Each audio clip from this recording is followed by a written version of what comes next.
सभी दोस्तों का बहुत बहुत स्वागत है।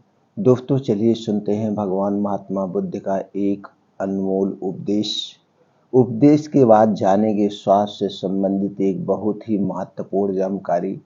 हमारे बाल क्यों पकते हैं, किस कमी के कारण पकते हैं, वह कौन सी कमी है जिसे दूर करके हम बालों को दोबारा से काला कर सकते हैं। और उसके बाद जानेंगे दोस्तों कुछ ऐसी आयुर्वेदिक कारगर औषधि के बारे में जो सफ़ेद बाल है उसे काला बना देंगे और जो अगली बार से बाल निकलेंगे वो काला बाल निकलेंगे। कारण निवारण दोनों जानेंगे। लेकिन चलिए मित्रों पहले सुन लेते हैं भगवान महात्मा बुद्ध के अनमोल विचार को। एक बार महात्मा बुद्ध ने अपने एक शिष्य पर प्रसन्न होकर उसे पारस मण देने का वचन दिया। नियत स्थान पर बुलाकर बुद्ध ने शिष्य को उस स्थान पर खुदाई करने को कहा। खोदने पर वहां एक लोहे की डिब्बी मिली। भगवान बुद्ध ने शिष्य को बताया कि इसी में वह पारस मणि है जो किसी भी धातु से छूने पर उसे सोने में बदल देती है। शिष्य ने काफी अध्ययन किया था। उसने सोचा कि यदि डिब्बी में पारस पत्थर होता तो कम से कम यह लोहे की डिब्बी को तो सोने की बन ही गई होती। इसका मतलब है भगवान महात्मा बुद्ध हमें मूर्ख बना रहे हैं। इस डिब्बी में पारस मणि नहीं है। इसीलिए बुद्ध के विदा होते ही उसने वह डिब्बी बेकार जानकर फेंक दी। जमीन पर गिरने से डिब्बी खुल गई और उसमें रखा हुआ पत्थर छिटक कर कहीं खो गया। लेकिन छिटकते समय उसका स्पर्श डिब्बी की बाहरी सतह से हो गया, सो डिब्बी सोने की हो गई। आश्चर्य से जब शिष्य ने निकट जाकर देखा तो उसे मालूम हुआ कि डिब्बी के अंदर पारस मणि को रखने के लिए कपड़े का अस्तर लगाया गया था। इसीलिए उसका सीधा स्पर्श डिब्बी से नहीं हो पाया था और वह सोने की नहीं बन पाई थी। शिष्य को बहुत पछतावा हुआ।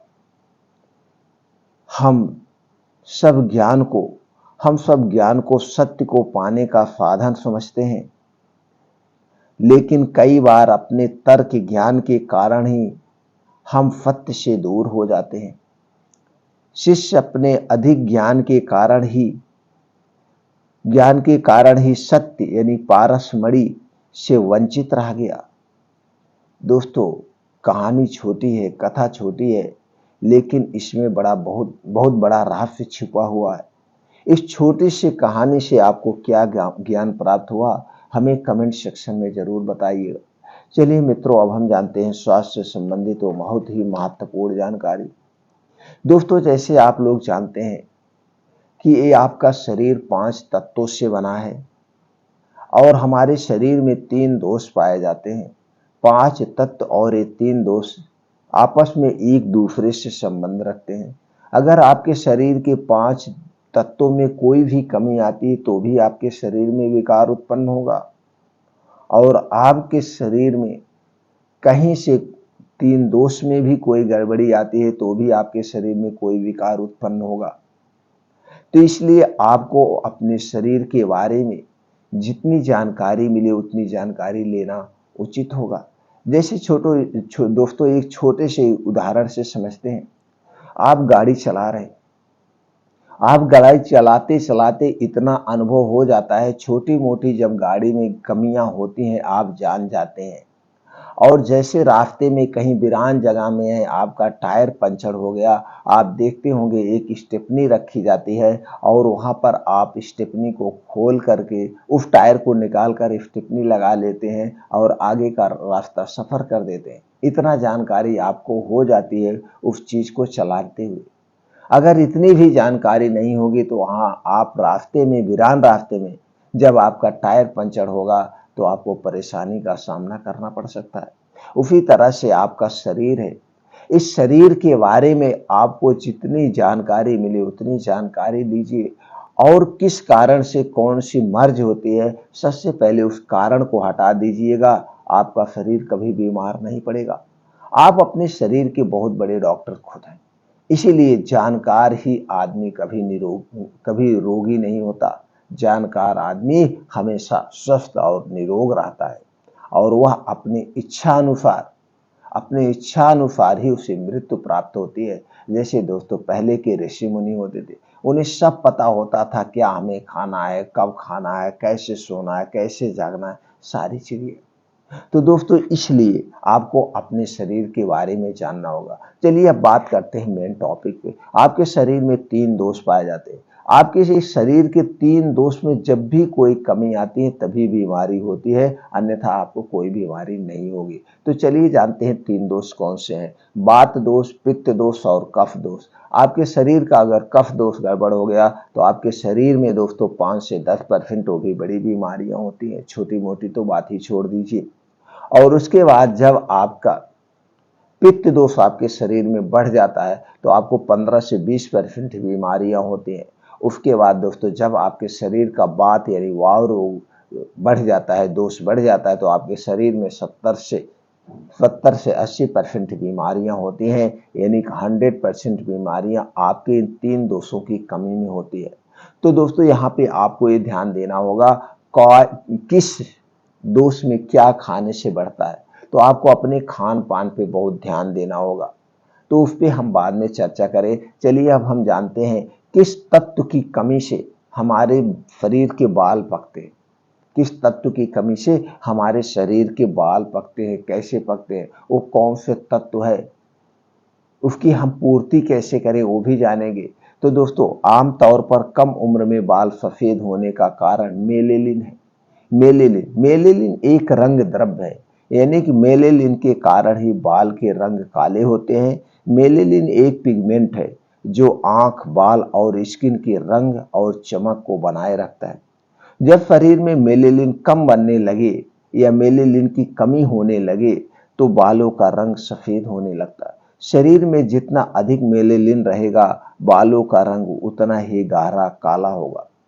मेलेलिन स्किन, आई और बाल में पिगमेंटेशन प्रदान करता है। यह सूरज से निकले हानिकारक अल्ट्रावायलेट किरणों से रक्षा करता है। यह सूरज की रोशनी के कारण क्षतिग्रस्त होने वाले हेयर सेल्स को भी रोकता है। मेलेलिन को शरीर में बढ़ाया जा सकता है। कुछ तरीकों को अपनाए कर शरीर में मेलेलिन को बढ़ाया जा सकता है। कुछ एसेंशियल ऑयल हैं जिसके इस्तेमाल से मेलेलिन को बढ़ाया जा सकता है और बालों को सफेद होने से रोका जा सकता है। लेकिन इसके लिए सिर्फ तेल ही काफी नहीं है। बालों को सफेद होने से रोकने के लिए हेल्थी डाइट भी जरूरी है और बुरी आदतों को छोड़ना जरूरी है। इसके लिए सिगरेट, शराब को हमेशा के लिए बाय बाय करना होगा और तनाव, चिंता और साथ को दूर भगाना होगा। और दोस्तों विटामिन B12 जो है कि बालों के लिए सबसे जरूरी है। तो आपको विटामिन B12 यानी विटामिन B12 को 12 पाए जाने वाले आहार को आपको ज्यादा से ज्यादा अपने खाने में शामिल करना होगा। दोस्तों कुछ और कारण हैं जिस कारण से आपके बाल सफेद होते, उसे भी जान लेते हैं।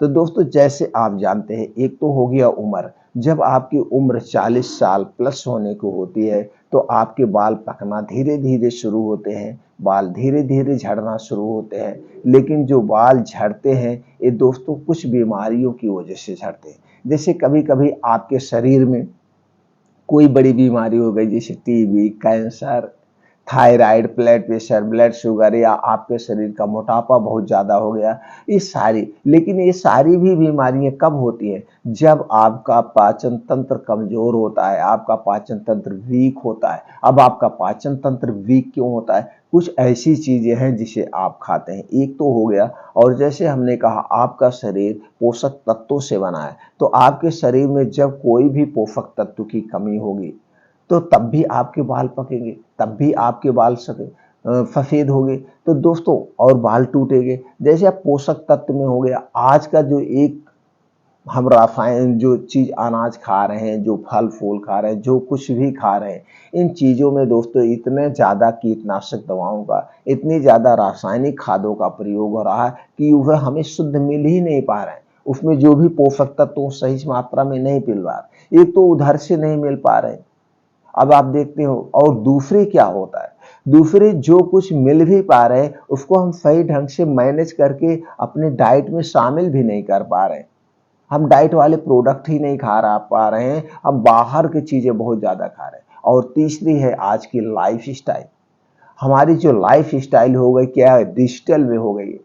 इलेक्ट्रॉनिक भी डिजिटल युग आ गया, और इसी डिजिटल युग के कारण हम हमेशा अपने मोबाइल से चिपके रहते हैं। और जब मोबाइल से चिपके रहते हैं और देर रात तक चिपके रहते हैं तो हमें नींद भी अच्छी से नहीं आती। जब आपको नींद अच्छी नहीं आएगी, इसका भी एक रोल है, आपको अच्छी नींद आनी चाहिए। अब इसके लिए आपको 9 से 10 बजे तक सोने का प्रयास करना होगा। सुबह आपको भोर में उठना होगा। उठने के बाद आपको 1.5 से 2 घंटे डेली अपने शरीर के लिए मॉर्निंग वॉक, योगा, मेडिटेशन को भी शामिल करना होगा। ये सारी चीजें आपको शामिल करना होगा, लेकिन ऐसा कुछ आप नहीं हो पा रहा है लोग इसमें। तो जो बच्चों का बाल झड़ रहा है वो सबसे ज्यादा है आज की लाइफ स्टाइल और पोषक तत्वों की कमी।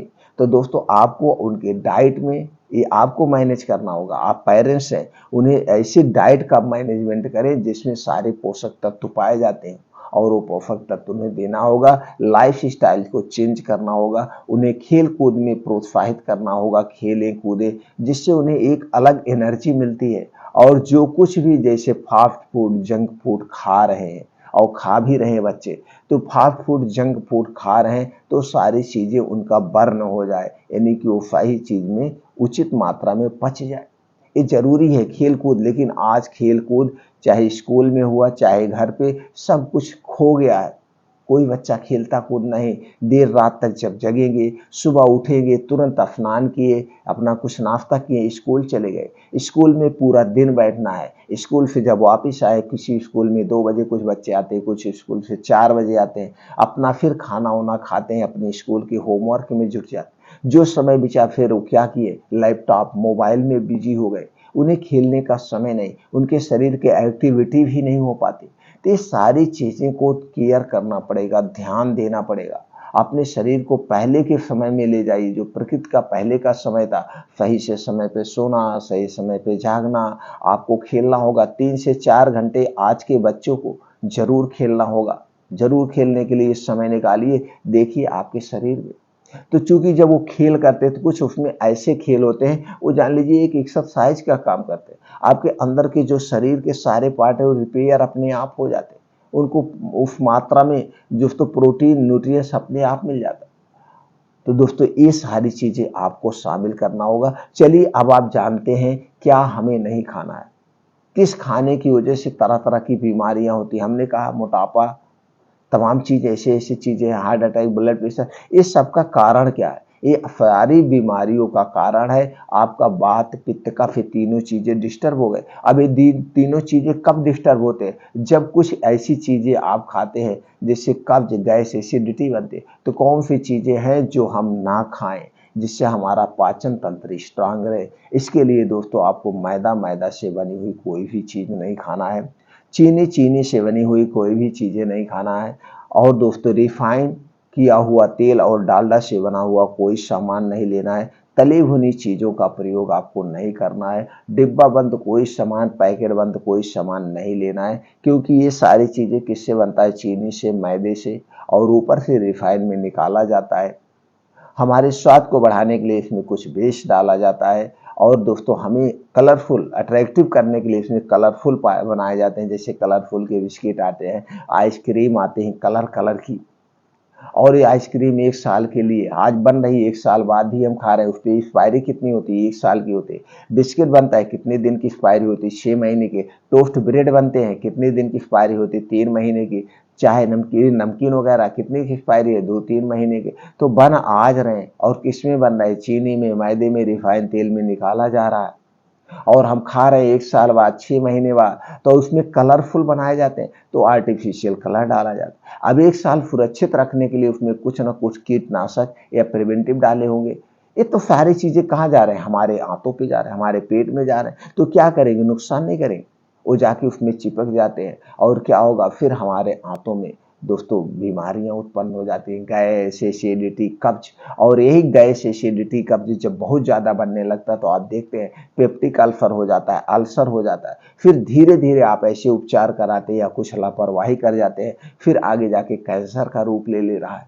और आज कैंसर कितनी तेजी से फैल रहा है इसे आप जान रहे हैं।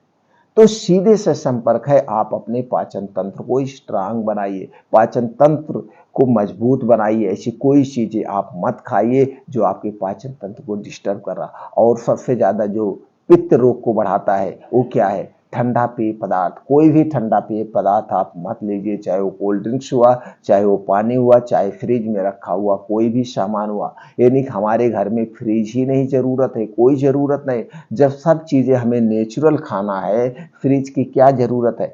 सब चीज हमें ताजा खाना है तो फ्रिज की क्या जरूरत है? तो यही है कि हम एक बार बनाते हैं उसे 24 घंटे खाते, 2 से 3 दिन तक खाते हैं, फ्रिज में रखते हैं, तो दोस्तों उसमें से कुछ ऐसी गैस निकलती है जो कि आपके खाने के उस सारे न्यूट्रिएंट्स को भी नष्ट कर देती है। इसलिए फ्रिज का आज से अपने घर से हटा दीजिए, उसका कोई रोल नहीं है हम लोगों के घर में। हमें ताजा खाना है, अच्छा खाना। तो ठंडी चीज जितना भी आपके खाएंगे आपका दो दोष खराब होगा। एक तो पित्त दोष आपको बढ़ेगा, ऊपर से कफ दोष बढ़ेगा। और जब ये दोनों दोष बढ़ेंगे तो आपके शरीर में 30 से 40% बीमारियां ऑटोमेटिक होंगी। जैसे कफ दोष बढ़ेगा तो आपको टीबी, दमा, अस्थमा ये सारी बीमारियां होंगी। आपका पित्त दोष बढ़ेगा तो आपके शरीर में दोस्तों 15 से 20% बड़ी बीमारियां, हार्ट अटैक, ब्लड प्रेशर, ये सारी बीमारियां क्यों होती है? जब आपके पेट में एसिडिटी बनेगी, और यही एसिडिटी रक्त की एसिडिटी हो जाती है, रक्त में एसिडिटी जाती है। और जब रक्त की एसिडिटी बढ़ती है तो जानते हैं रक्त का जमाव होता है। जब नसों में रक्त का जमाव होता है और हमें पेट में गैस बनेगी, तो जब खून पे दबाव बढ़ेगा तो कहीं ना कहीं दोस्तों नसों का ब्लॉकेज हो जाता है। आप देखते होंगे नसें फट जाती है, हार्ट अटैक, ब्रेन हैमरेज जैसी गंभीर बीमारियां होती हैं। तो ब्लड शुगर, ये सारी बीमारियों की जड़ क्या है? पाचन तंत्र है, एसिडिटी का बनना है। तो आप अपने इन सारी चीज़ों को बैलेंस करिए। अपने खाने में अजवाइन का प्रयोग करिए, दोपहर के खाने में, रात के खाने में मेथी दाने का प्रयोग करिए। ये कुछ ऐसी चीज़ें इसे आप लाइए। तो दोस्तों आप समझ गए हमें ठंडा पेय पदार्थ क्यों नहीं लेना है। और अगली चीज़ जो आपके पित्त रोग को बढ़ाती है वो खाना खाते समय पानी का पीना। आप अपने पित्त दोष को बचाना चाहते तो खाना खाते समय कभी पानी मत पीजिए। खाना खाने के 1 घंटे पहले पीजिए, खाना खाने के 2 घंटे के बाद आप पानी पी सकते हैं, 1.5 से 2 घंटे के बाद। ये इतना प्रक्रिया अपना लिए तो दोस्तों आपका पाचन तंत्र स्ट्रांग रहेगा। तो आपके ना तो बाल पकेंगे ना तो बाल झड़ेंगे। ये नेचुरली तरीका है। अब आपको एक प्रकृति नियम अपनाना पड़ेगा। आपको 9 से 10 बजे तक लेटेस्ट सो जाना है आज की लाइफ स्टाइल से। और सुबह आपको 4 से 5 बजे उठना है। 2 से 3 गिलास गुनगुना पानी पीजिए, इससे और बासी मुंह पानी पीना है। उसके बाद आप मॉर्निंग वॉक जाइए। मॉर्निंग वॉक आपको 2 घंटे करना है, कम से कम 2 घंटे मॉर्निंग वॉक करना। अब इस 2 घंटे में ये मॉर्निंग वॉक करेंगे वो भी नंगे पाँव करिए, जहाँ पे जमीन हो, जहाँ पे हरी घासें हों। उसके बाद दोस्तों वहीं पे अनुलोम विलोम और कपालभाति 2 योगा जरूर करिएगा। एक योगा करिएगा बालों के लिए, जिसे हम शीर्षासन कहते हैं। शीर्षासन कैसे किया जाता है? आप दीवार के सहारे, पेड़ के सहारे आप अपने पैर को ऊपर उठाना है, 5 मिनट रोज डेली सुबह खाली पेट करना। इतना योगा आप कर रहे हैं तो दोस्तों आपके शरीर में कोई बीमारी नहीं होगी। बाल झड़ने की बातें छोड़ दीजिए, कोई बीमारी नहीं। अब आपको खाना क्या है? आपको खाना क्या है दोस्तों? ये हमने बता दिया। ये जो बालों की प्रॉब्लम होती है किससे होती है?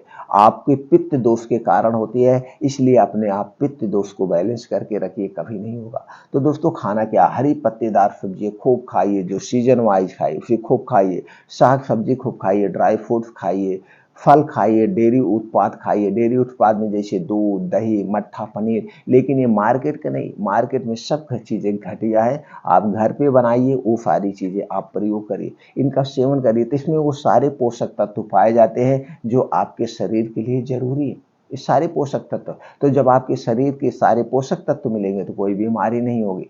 तो ये चीजें अपने डेली रूटीन में आप शामिल करिए। अनाज कम खाइए, सब्जी साग ज्यादा खाइए, फल फ्रूट ज्यादा खाइए, बीन्स का प्रयोग करिए, मिक्स दाल का प्रयोग करिए, मिक्स आटे का प्रयोग करिए। ये सारी चीज आप डाइट खुद मैनेज करिए। ये आपसे सारे प्रोटीन्स, विटामिन मिलेंगे। बालों की तो बात ही छोड़ दीजिए, आपको कोई बीमारी नहीं होगी। स्वस्थ निरोग रहेंगे। आपकी शरीर बहुत शक्तिशाली होती है। बस इसके लिए आपको चिंता मुक्त रहना पड़ेगा। कभी कोई चिंता नहीं करना है। भगवान महात्मा बुद्ध यही कहते हैं, चिंता चिता के समान है।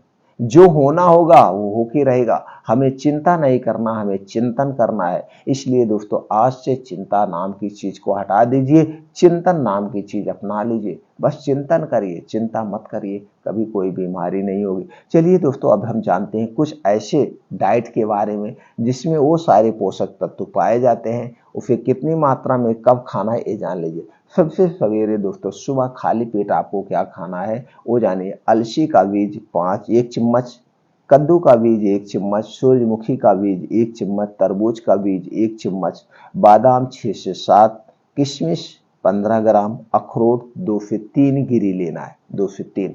अब ये सारी चीजें आपको लेना है। बस याद रखिए बादाम जब भी खरीदिएगा, बादाम 2 टाइप की आती है, एक खट्टी बादाम और एक मीठी बादाम। खट्टी बादाम में साइनाइड टाइप का पॉइजन पाया जाता है, इसलिए कभी भी खट्टी बादाम आप मत लीजिएगा। जब लीजिएगा तो आप मीठी बादाम लेना। ये सारी चीजें लेने के बाद अच्छी तरह से इसे धुल लीजिए। धुलने के बाद इसे किसी मिट्टी के बर्तन में आप भिगो दीजिए। मिट्टी के बर्तन में भिगोने का भी साइंटिफिक रीजन है। दोस्तों जब आप मिट्टी के बर्तन में कोई चीज भिगोते हैं तो उसमें जो विषैले पदार्थ होते हैं वो खींच लेते हैं मिट्टी अपनी तरफ। तो दोस्तों आपको मिट्टी के बर्तन में भिगोना है। और जब सुबह आप मॉर्निंग योगा करके आएंगे तो उस समय आपको ये सारी चीजें बैठ के आराम से चबा चबा के खाना है। ये हो गया पहला उपाय। दूसरा उपाय दोस्तों दोपहर में आपको सलाद लेना है। जो ये हमने सलाद का कॉम्बिनेशन बनाया है इसमें वो सारे पोषक तत्व पाए जाते हैं जो आपको डेली खाना चाहिए। ये हमारे किचन की सबसे महत्वपूर्ण औषधि है। इस चीज को हम औषधि कह सकते हैं। और ये सारी चीजें अगर हम डेली रूटीन में ले रहे हैं तो बालों का झड़ना तो बात ही छोड़ दीजिए, बहुत सारी बीमारियों से आपको बचाएगा। Heart attack, blood pressure, blood sugar, ये सारी चीजों से, आंखों से, आपके शरीर में हर एक अंग महत्वपूर्ण है, हर एक अंग महत्वपूर्ण है। तो उसी हिसाब से कॉम्बिनेशन बना है और हमें सलाद खाना भी चाहिए। तो दोस्तों 1 प्लेट सलाद जरूर खाइए, किसी भी कीमत पर। एक टाइम खाना मत खाइए लेकिन एक सलाद जरूर खाइएगा। इस सलाद में जो चीजें हैं आपके किचन में सारी चीजें हैं। 1-2 चीजें जो नहीं है उसे आप बड़े सस्ते में खरीद सकते हैं। हो सकता है आप अगर गांव से बिलोंग कर रहे हैं तो ये आपके खेतों में पाया जाता है। बस इसे यूज करने का तरीका चाहिए, कितनी मात्रा में लेना है ये महत्वपूर्ण होता है, और कब लेना है, कैसे लेना है ये महत्वपूर्ण होता है। तो दोस्तों इसमें लेना है गाजर 100 ग्राम, चुकंदर 50 ग्राम, प्याज 50 ग्राम, टमाटर 50 ग्राम, मूली 1 पीस, अदरक का टुकड़ा लेना है 3 से 4 इंच का 1, लहसुन लेना है 3 से 4 कली लेना है, जीरा पाउडर आधा चम्मच लेना है, भुना हुआ जीरा पाउडर, काली मिर्च का पाउडर 1 या 2 चुटकी आप डाल लीजिए, काला नमक आप स्वादानुसार डालकर अब एक प्लेट आपका सलाद रेडी हो गया। अब इस सलाद को आपको दोपहर में खाना है, दोपहर में। बस इतना याद रखना, इसके खाने के 1 घंटे पहले कुछ नहीं खाना पीना है, और सलाद को खाने के 2 घंटे तक कुछ भी खाना पीना नहीं है। ये तरल पदार्थ है, कुछ भी नहीं, तभी इसके पूर्ण रूप से आपको फायदे मिलेंगे। अब आप जान रहे हैं मूली, अदरक, गाजर, चुकंदर सारे जितनी भी ये चीजें हैं सब सर्व गुण संपन्न है। हर एक प्रोटीन विटामिन से भरी हुई है जो आपके शरीर के रिक्वायरमेंट है, जो आपके शरीर की रिक्वायरमेंट है। अब इसे लेना है। अब एक कुछ आयुर्वेद की जड़ी बता रहे हैं दोस्तों। ये जड़ियाँ सर्वगुण संपन्न है और ये जड़ी सबसे पावरफुल जड़ी है। अब इसे कैसे पाउडर बनाना है और इस पाउडर को रोज लगाना है।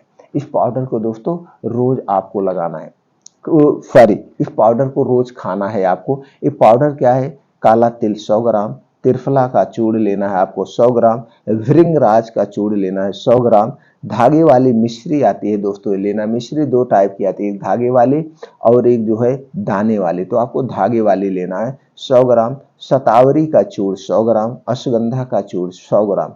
ये सारी चीजें लेने के बाद अब इसको क्या करना है, आपको पाउडर बना लेना है। सारी चीजों का आपको पाउडर बनाना है। पाउडर बनाकर किसी कांच के डिब्बे में आप बढ़िया से पैक करके रख दीजिए। एयर टाइट होना चाहिए, उसका ढक्कन बहुत टाइट हो, उसमें हवा नहीं जानी चाहिए। अब जैसे हमने इस 100-100 ग्राम बनाया बताया, आप 50-50 ग्राम भी ले सकते हैं, 20-20 ग्राम भी ले सकते हैं, मतलब सारी मात्रा बराबर में होगी। जितना आपको जैसे बनाना है, 10 दिन के लिए बनाना, 20 दिन के लिए बनाना है या पूरे महीने के लिए एक बार में पाउडर बनाना है, ये आपके ऊपर डिपेंड करता है। तो इस पाउडर को कितना लेना है, 2-2 चम्मच सुबह शाम दूध के साथ खाना खाने के 1 घंटे के बाद, 2-2 चम्मच सुबह शाम खाना खाने के 1 घंटे के बाद इस पाउडर को दूध में मिलाकर पीना है आपको, पीना है दोस्तों। ये बहुत ही पावरफुल है, इससे आपके शरीर को शक्ति भी मिलेगी और वो सारे प्रोटीन्स, विटामिन्स भी मिलेंगे जो आपके बालों के लिए। जैसे ही ये फार्मूला कुछ दिन तक यूज करेंगे तो आपके अंदर से जो बाल आएंगे वो काले हुए निकलेंगे। अब क्या करना है, एक चीज और करना है। अब आप जब भी बाल को धुलेंगे, आप बाहर का शैम्पू नहीं लेंगे। बाहर के जो हार्मफुल शैम्पू हैं, नुकसानदेह हैं, इसके स्थान पर आपको आंवला पानी से धुलना है। आंवला का पानी आता है, उससे आप धुलिए, आंवला भिगो दीजिए, फतरीठा से धुलिए। एलोवेरा का पेड़ आप लगा लीजिए, एलोवेरा का निकाल लीजिए अंदर का गूदा, उससे आप अपने बालों को धुल सकते हैं। ये जो बाहर के केमिकल युक्त शैम्पू मिलते हैं, आप लगा दीजिए, तुरंत हो जाता है। ये आपके बालों की जड़ों को खोखला बना देते हैं, मजबूत नहीं होने देते, ये टूट जाता है, इसीलिए आपके बाल टूटते हैं। तो दोस्तों इस शैम्पू का कम ना प्रयोग करें, उसके स्थान पर जो हमने बताया आंवला से भिगो करके इससे बाल धुले, फतरीठा से धुले, ये सबसे अति उत्तम है। अब उसके बाद एक आपको तेल बनाना है। तेल कैसे बनाना है दोस्तों, तेल बनाने की विधि है, आपको लेना है नारियल का तेल 250 ml, आंवला पाउडर 50 ग्राम, भृंगराज 50 ग्राम, करी का पत्ता आप ले लीजिएगा, ऐसे डाल सकते हैं, इसे कच्चा ही डाल सकते हैं, हरी पत्ती ही डाल सकते हैं, मेहंदी के पत्ते 50-50 ग्राम, ये दोनों लेना है। ये सारी चीजें आपको लेने पर 15 से 20 मिनट तक एक में मिलाकर 15 से 20 मिनट तक धीमी आंच पे आपको पकाना है। फिर उसके बाद इसे छान करके किसी ऐसे कांच के शीशे में रख देना है, किसी कांच के शीशे में आप रख देना है। अब इसी को तेल को आपको लगाना है, इसी तेल को आपको लगाना है, अपने बालों में मिलाकर लगाना है। अब उसके बाद दोस्तों एक और है आपको जो लगाना है, नारियल का तेल 2 चम्मच, नींबू का रस 1 चम्मच, नारियल का तेल 2 चम्मच, नींबू का रस 1 चम्मच मिलाकर, इसे मिला करके बालों को जो है इसी से धोना है। इसी से अपने बाल को आप धो सकते हैं, ये सबसे अच्छा है। या तो आप फतरीठा से धुलिए या तो आंवला से। धोने के लिए 2-3 उपाय है, लेकिन बाहर का शैम्पू आपको नहीं लगाना है। तो दोस्तों ये आप एक तेल लगाएंगे और जो हमने खाने का पाउडर बताया, सलाद बताया, ये 3-4 उपाय अपना करके, ये 3-4 उपाय अपना करके आप अपने बालों को हमेशा के लिए काला बना सकते हैं। और जो बाल निकलेंगे, सबसे अच्छी बात यह है मित्रों, जो बाल अगली बार से निकलेंगे वो बाल काला होके निकलेंगे। ये अस्थायी उपचार है, ये अस्थायी उपचार आपके घर का उपचार है और सेफ उपचार है। तो ऐसे ऐसे कुछ तरीके हैं जिसे अपना सकते हैं। और दोस्तों ये है, आपका शरीर जो है प्रकृति के नियम से बना है, तो आपको अपने शरीर को प्रकृति के नियमों के हिसाब से ही चलाना होगा। इस हिसाब से जब आप चलेंगे तो दोस्तों आपके शरीर में कोई विकार ही उत्पन्न नहीं होगा। आपका शरीर इतना शक्तिशाली है, सारी बीमारी को फतह अवशोषित कर लेगा, सारी बीमारियों को नष्ट कर लेगा, सोख देगा, इतना शक्तिशाली है। इसलिए आप अपने शरीर की शक्ति को समझिए, अपने शरीर को स्वस्थ व निरोग बनाइए, अपने शरीर के 3 दोषों के बारे में जरूर जानकारी लीजिए, जितनी जानकारी मिले उतना अर्जित करिए। इससे संबंधित हमारे चैनल पर बहुत सी सारी वीडियो पड़ी है, वहां से भी आप जानकारी ले सकते हैं, अपने शरीर को स्वस्थ व निरोग बना सकते हैं।